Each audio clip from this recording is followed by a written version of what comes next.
Now with the play clock down to 2, we're going to get a timeout here. It's just their first, so 2 remaining as they burn one here in this third quarter.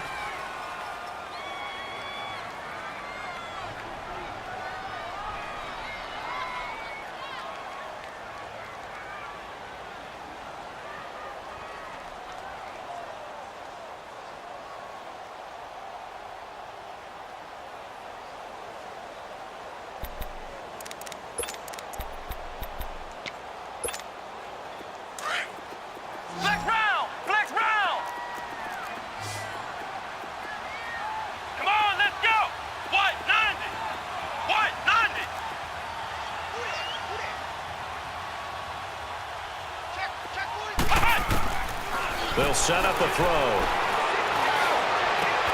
Tries for Rice, intercepted. Adrian Amos with a pick, and he will return this one to the 30-yard line.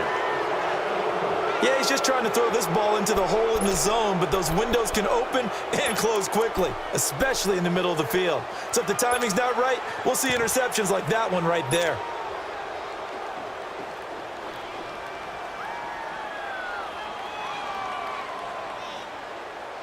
So 1st and 10 now from the 30. They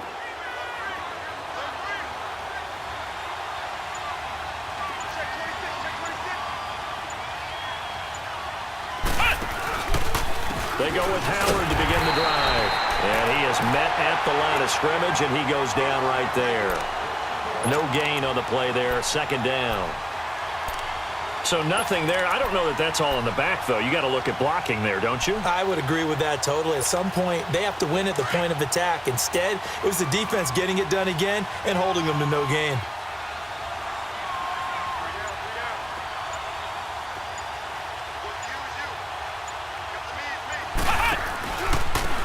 And they'll run it here. And he'll get this up only to about the 33. It's a gain of about 3, but it's going to leave him with 3rd and still 7 yards to go. I'd say they've got to find a way to get him going. He's such a big part of their offense. I wonder if they might throw it a little and come back to the run. Anything, because you're right. He's pretty much been completely neutralized. The Bears on 3rd down. Not good. 0 for 4 thus far. This is 3rd and 7.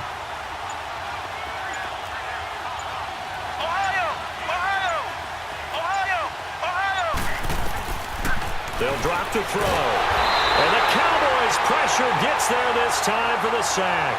Anthony Barr. He's the one that gets him down. It'll be a loss of 5, and it'll bring up 4th down.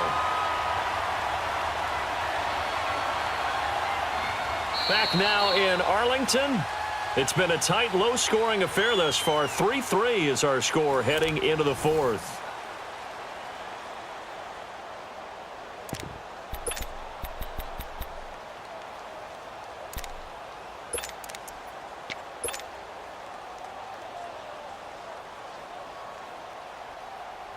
Looks like the offense is going to take another shot here. They're going on 4th and 13.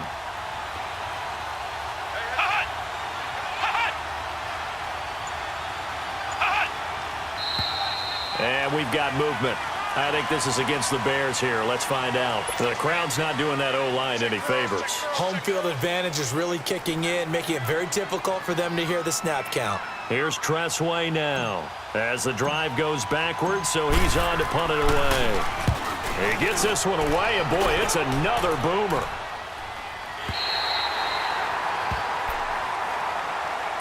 The Cowboys offense heading back out and ready to go again. And there are parts of their last drive they'd like to emulate, and of course they'd like to forget the ending, the interception, but they did put together, Charles, a nice sustained drive to get him down the field. Yeah, and unfortunately for them, the only thing that matters is part 2, right? Because once they threw the interception and finished off the drive, that does them no good to go back and say, well, you know what, a good one going. Finish things off. That's the only way you can get it done. They're throwing to start the drive, but that one incomplete. And it pops free. The collision there jarred the ball loose and brings up 2nd down. From the 34, they'll come to the line on 2nd and 10.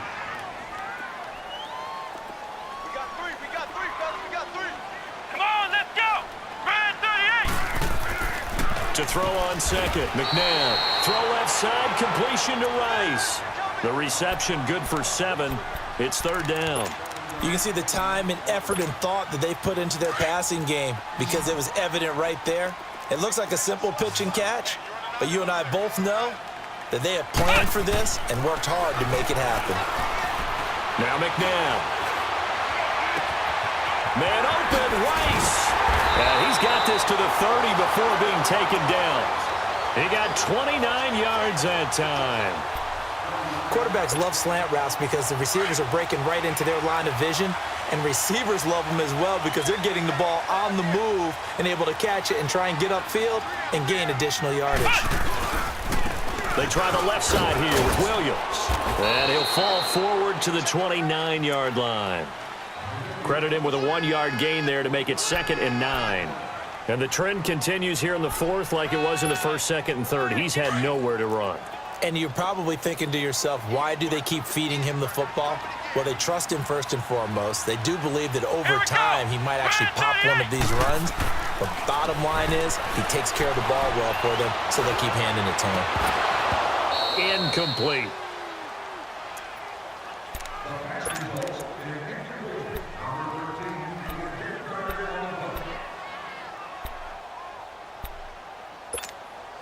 One of the bigger plays in the game thus far, and the crowd getting into it as we come up on a big third down.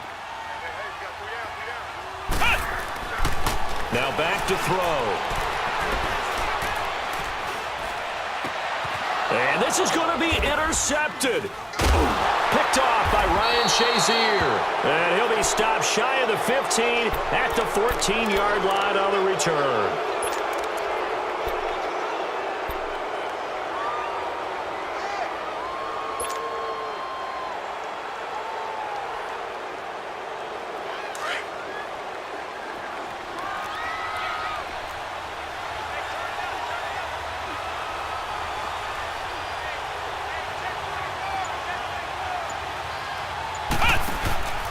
They'll begin the drive with Howard.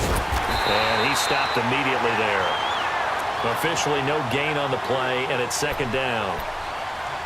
And this defense continues to give them fits. They just can't get really anything going on the ground, can they? I love the theme that you just brought up. This defense has been tough all game long against the run. We just saw another example of it there.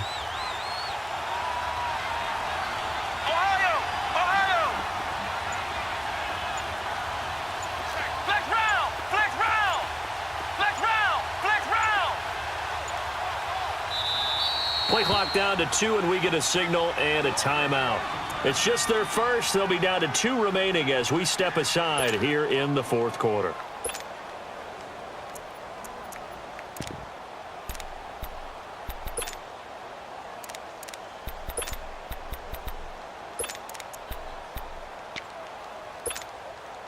And it looks like this will be the last play before the 2-minute warning.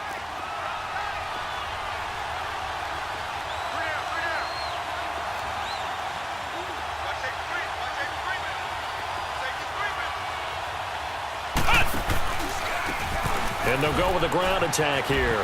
And that winds up a decent run, and it also takes us to the 2-minute warning. Time for a break. We'll come back and see how it all shakes out after this.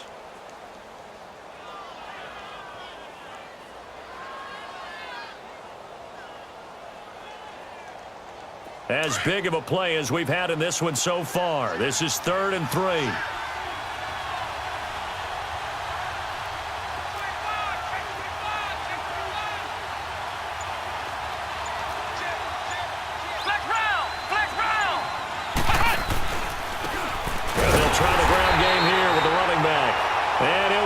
Losing yardage here back at the 21-yard line. It'll be a loss of 1, and that's going to make it 4th down. Here's Tressway now as he's on to punt for Chicago.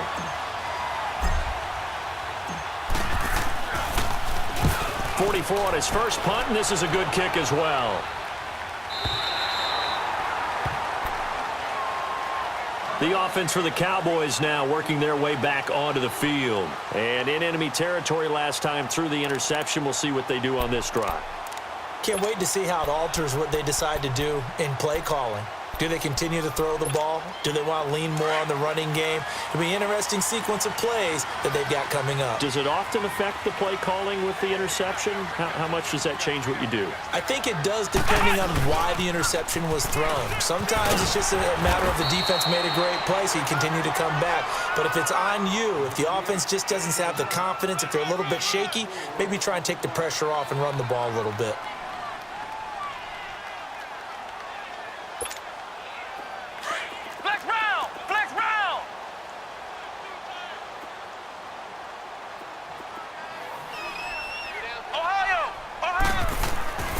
He'll look to throw. Escaping the pressure right. Now loose football. The ball comes out, but this will get out of bounds, so possession will stay the same. Give him 7 on the tuck and run, and it'll get him a new set of downs.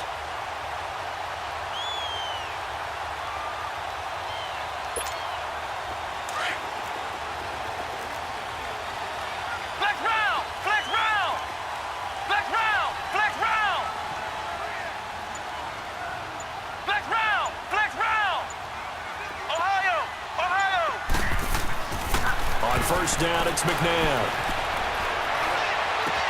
Walker with a grab, left side. And they get this well past midfield before being stopped just before the 35. And a nice gain of 21 yards. His position, and he's listed as a tight end, but he certainly doesn't run like one, and that's what we're seeing more and more coming into the league. Those guys who can run, make plays after the catch, and gain that additional yardage. And using that speed there to turn it into a pretty nice little gain. Now a 10th carry. Here's Williams, fighting his way down to about the 35-yard line. 2 yards on the pickup there. It'll be 2nd and 8. They're making steady progress, but I see your face. You're worried about that clock. I'm worried about the clock, and at some point, you have to have a splash play in there as well. Flex round! Flex round! On 2nd down, Williams. And a short gain down to about the 33.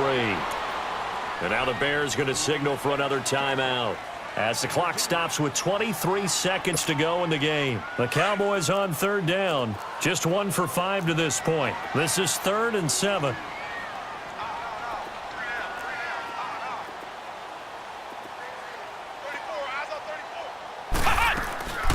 They'll run it now out of the gun. And able to break one tackle, but then quickly brought down. But a nice little gain. It's a 6-yard pickup. It's still a few chain links short, it appears, with 4th down coming up. And play is stopped here. Timeout. It's the defense calling the timeout here, as they get it with 16 seconds remaining on the clock. So here we go. Maybe the biggest kick of the game forthcoming. This to almost certainly win the football game.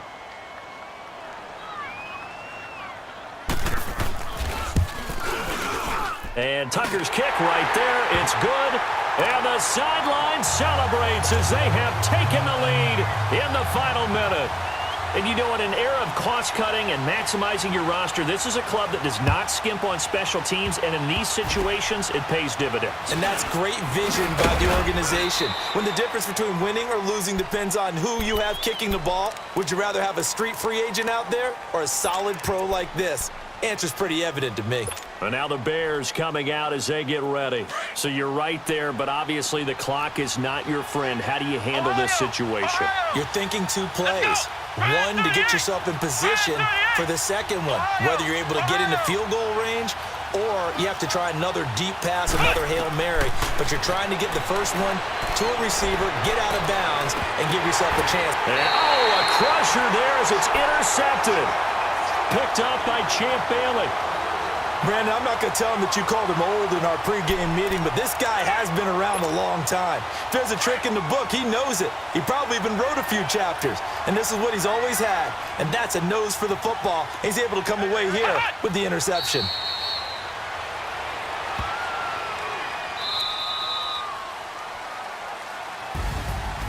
Well, Charles, the old saying, the old cliche, if you will.